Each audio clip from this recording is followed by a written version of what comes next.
Hampir semua dari kita pasti pernah connect ke WiFi publik atau WiFi gratis yang ada di tempat-tempat umum, seperti di bandara, kafe-kafe untuk ngopi, ataupun tempat-tempat umum yang lainnya. Di satu sisi, kita memang sangat terbantu dengan adanya WiFi gratis ini, karena dengan adanya WiFi gratis ini kita bisa melakukan browsing atau akses internet dengan gratis gitu. Tapi ini bisa menjadi pedang bermata dua. Kenapa?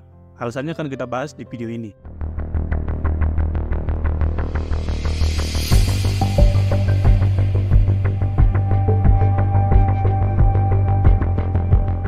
Hai guys, kembali lagi di channel ini. Channel saya berbagi ilmu tentang IT security. Oke, di video kali ini kita akan bahas kenapa saya bilang WiFi publik atau WiFi gratis itu bisa menjadi pedang bermata dua. Karena ketika kita connect ke WiFi-nya, kemudian kita melakukan aktivitas di internet seperti browsing atau membuka website atau media sosial gitu, itu bisa saja kita dimonitor oleh si yang punya WiFi tadi. Ketika kita masih menggunakan WiFi yang gratis tadi, kita coba mengakses website seperti website untuk pekerjaan atau katakanlah media sosial gitu ya, misalnya Facebook. Ketika kita melakukan login ke Facebook, kita bisa saja di-intercept. Ketika kita masukkan email ataupun password untuk masuk ke Facebook, itu dia bisa menangkap, istilahnya di-intercept sebelum diteruskan ke servernya Facebook. Dia ditangkap dulu tuh email dan passwordnya, kemudian dia simpan, baru diteruskan gitu. Oke, jadi aktivitas seperti itu bisa saja terjadi gitu. Nah, selain itu kan kita nggak bisa pastiin apakah memang benar penyedia dari WiFi gratis itu aman gitu ya. Karena bisa saja WiFi gratis yang kita pakai itu dari hackernya gitu.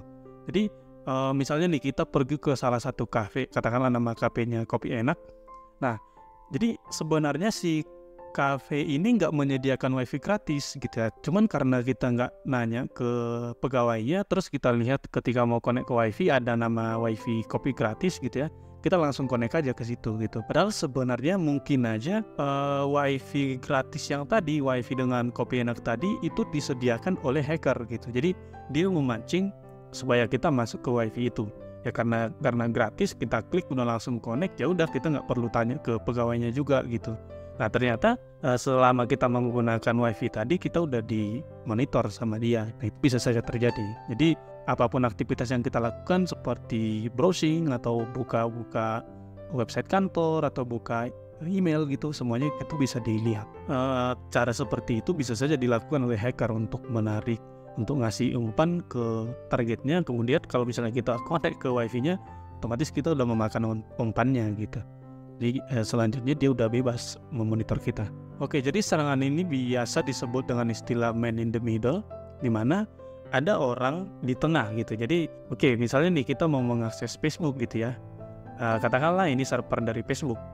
Kemudian ini kliennya yang akan connect ke Facebook. Nah, jadi ketika si klien ini mau mengakses Facebook, ada orang di tengahnya gitu. Jadi koneksinya itu dari sini dulu, dari tengah, yang mana tadi hackernya yang udah menyediakan WiFi tadi. Nah, kemudian nanti trafficnya akan diteruskan dari klien ini ke servernya gitu. Tapi dia udah melihat dulu aktivitasnya. Misalnya kita ada masukin username dan password, dia udah lihat itu dulu gitu.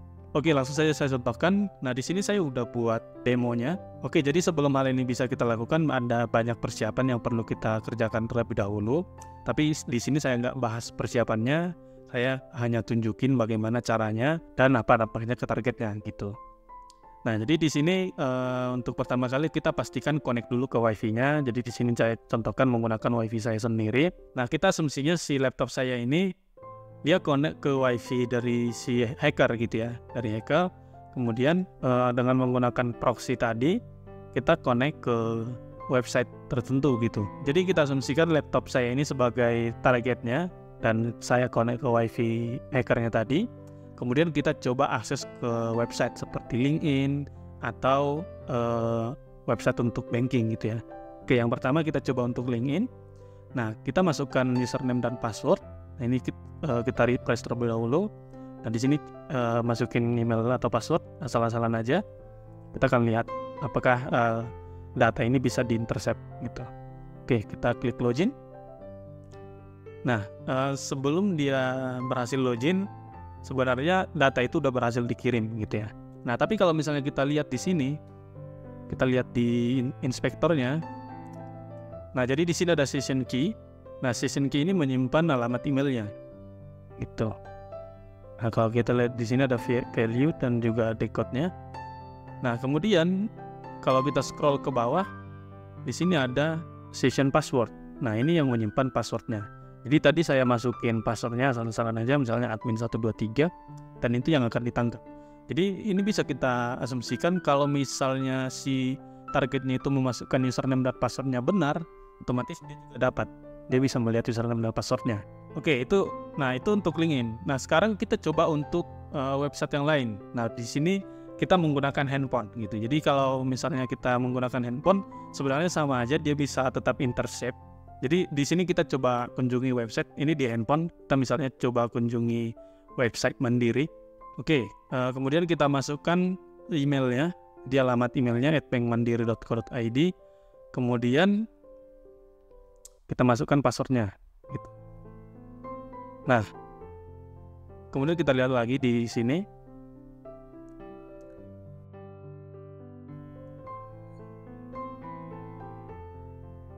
Nanti sesinya akan ditangkap. Kemudian kita lihat di sini untuk parameternya.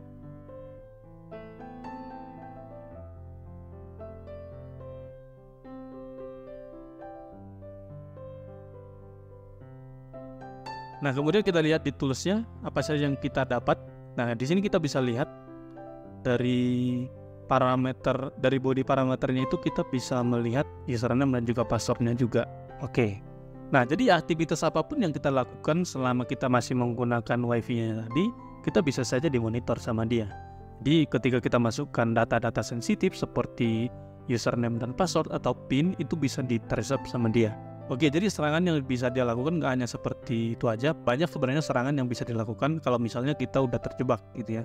Seperti misalnya nih di handphone atau di laptop kita itu ada file sharing.